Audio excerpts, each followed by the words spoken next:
We welcome you to a special conversation with new WVU President Michael Benson. I'm Tony Caridi. It's brought to us by Diversified Energy, the official energy partner of WVU Athletics. Well, Mr. President, we meet for the first time, and questions normally, I think, when you take over a school is administrative, but I've got to ask you athletic questions. I was intrigued right from the beginning that you were a former college athlete. Let's go back a little bit. Because of the marriage that exists between universities and athletics, back in the day, you were playing what growing up?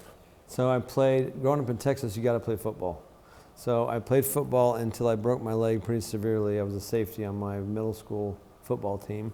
And I'd played baseball. I couldn't throw a curveball, and people figure out how to hit a fastball once in a while. So basketball kind of became my sport of choice. I wasn't the tallest guy, but I was quick, and I think a pretty good playmaker. You watch someone like a John Stockton who had this knack of making people around him better. And that kind of grew into running because I wanted to be the best conditioned player. They say, fatigue makes cowards of us all.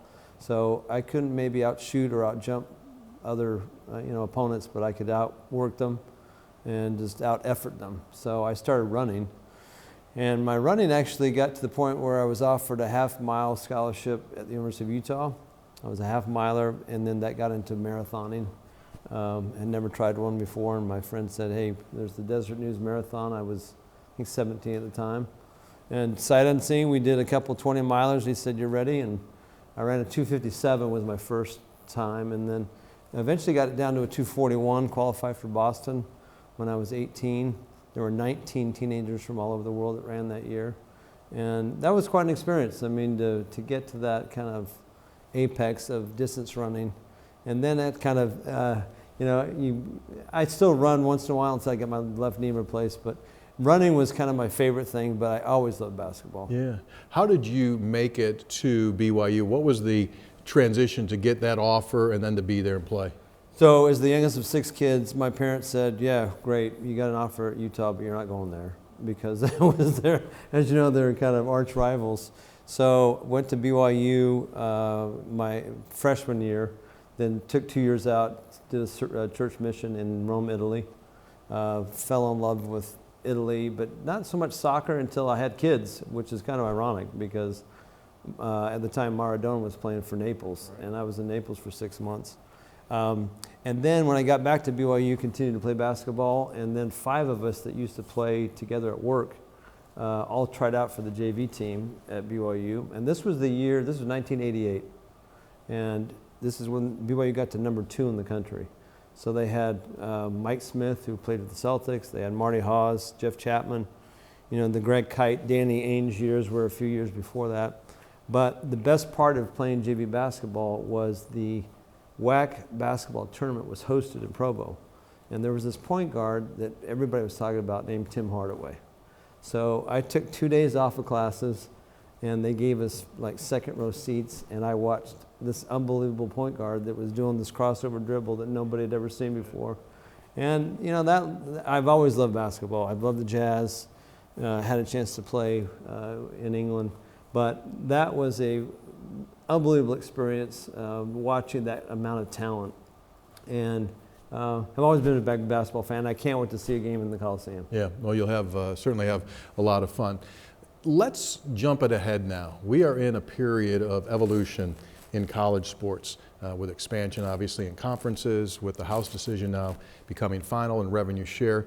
Where do you see your place administratively working with the athletic department to continue West Virginia's success? First off, I'll say we've got an outstanding athletic director. Ren is nationally respected, and I know the people here love him a great deal, and he's doing a terrific job hiring coaches, revenue generation.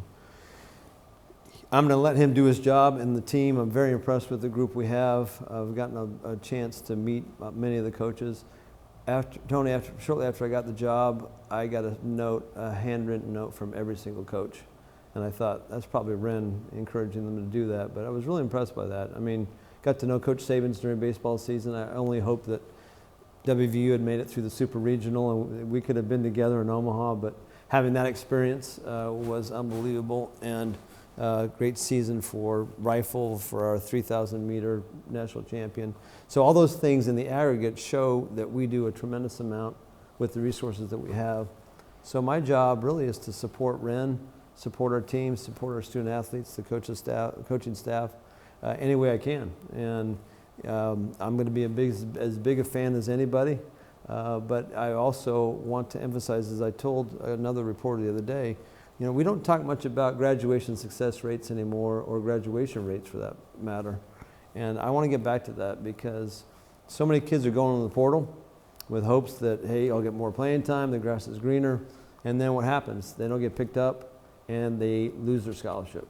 And that means one less college graduate, unless they end up someplace else. So I really want to support our athletic programs. I want to see them be successful, but I also want to emphasize the academic component of getting these young people a degree, because many of them are not going to play on Sunday.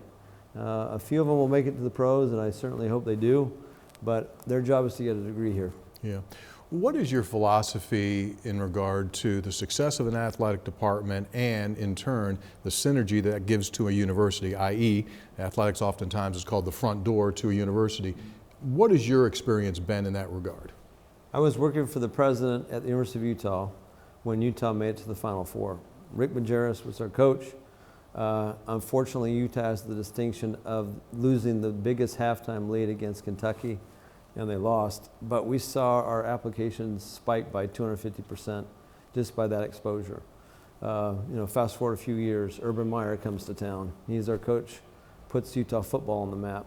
So I saw it firsthand. I saw it also at Southern Utah University when we had a top 25 gymnastics program that brought that kind of attention to the university. We had Cam Levins, who won the Bowerman Award, first time earning a mid-major track and field athlete, which is, as you know, the Heisman Trophy for track and field. I saw it at Coastal. I mean, at Coastal Carolina, when we had that unbelievable run in 2020 in football, and then of course in baseball. Look what happened this last summer. By the way, I have the distinction, Tony, of the president who now has been at a former school and a current school that's 0-4 combined against LSU. So we're going to stop that.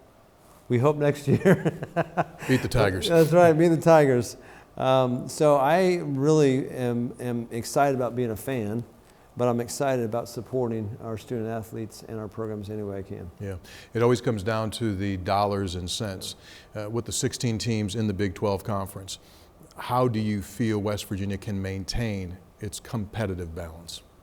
Well, first off, we punch above our weight class. If you looked at the Learfield standings after the spring sports and right as we went in, after the winter sports, because we don't have softball and outdoor track and field, we dipped a little bit, but we were right behind BYU after those winter sports and in the top 25. So we have to remain competitive in the Big 12, but also take a shot at some of these national opportunities to be that close to making it to Omaha. I'm looking forward to this football season, but it's a whole new roster. And I've heard Coach Rodriguez say, in this day and age, you're turning over a team every single season. So that's the new normal. But the Big 12, I would put it up against anybody in terms of competitiveness in basketball, baseball, gymnastics, track and field, and certainly football. Certainly. When you start to look at the state as a whole, and you're getting a feel, you're in the process of doing the 55 counties over a certain period of time, but you're getting the taste.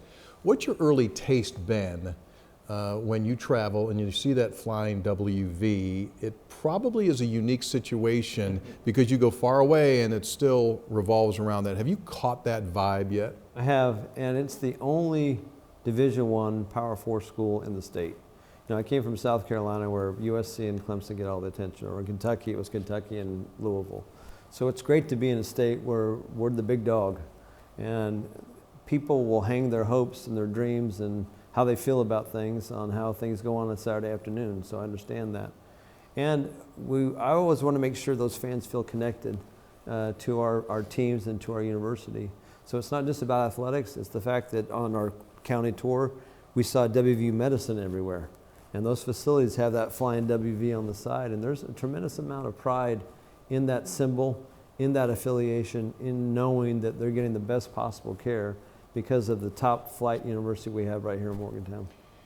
When you take a look at your resume, you have had a sample across the board of all various types of educational situations. What intrigued you about this one? Because, as you've indicated, small-ish state at 1.8 million people, and yet very unique. What made you go like, that intrigues me? Well, West Virginia has always appealed to me because of the grit of its citizens. You know, when we were in Kentucky on the foothills of Appalachia, just up the road from Berea College, so I know a lot about the ethos and the kind of the tradition, the history of Appalachia. And I've always admired the fact that the citizens of the state have at times maybe be dismissed or pushed aside, but through grit and determination, you know, they've risen above. I love our song, Country Roads. I mean, talk about an anthem. I mean, everybody recognizes it. I got chills watching the Super Bowl on that Rocket Mortgage. I know I can't plug a company, but that was really moving. And I hadn't even been named yet. And I just love that experience of seeing the citizens of our state rally around kind of the flying WV and the feeling of the state that this is their team. We don't have a pro team. West Virginia is it. And that has a really unique way to unify the entire population. Yeah, it certainly does, and it'll be a fun fall. The way that the schedule breaks down, the first two, and then the pit game, and you'll get your first backyard brawl, and you'll go like, okay, I get this now. You'll have the total feel. Everyone's told me, just wait. You know, I saw a little bit of soccer, as I mentioned a couple of days ago. We played pit in the exhibition, but I can't wait till September 13th. They just circle on my calendar. Yeah, absolutely.